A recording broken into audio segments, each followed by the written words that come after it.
You might be wondering who I am. Well, I don't care. I'm here to explain the basics of natural selection to you. And don't worry, you can trust me. I'm an expert.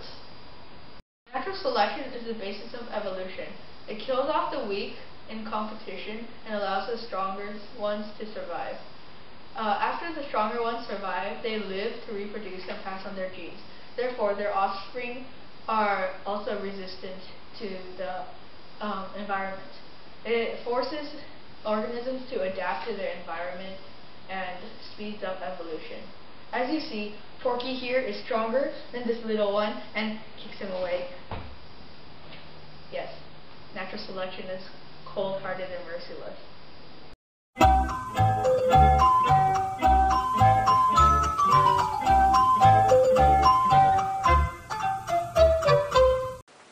As you can see here, these dots represent species of different resistant levels to their environments, which is shown on the legend below.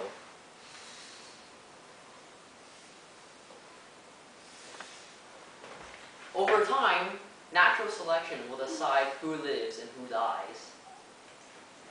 6 weeks later, the red and brown dots have a higher resistance, so natural selection allows them to live.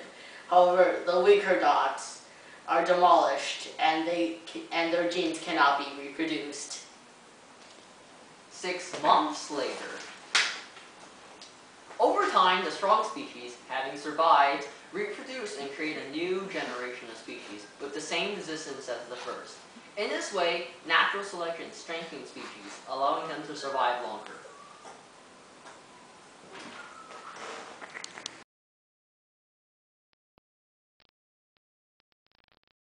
Time and time again, history has shown the colors of natural selection.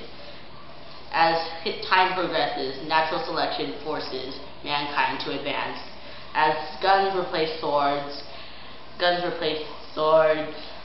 bases replace castles, and natural selection forces humankind to build better and bigger technology, or be destroyed. To show this, we've arranged a little show, but I forgot the name, so just enjoy it, please.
Take any two species, trace their evolution back far enough, and you'll find that sooner or later the two evolutionary lines will meet.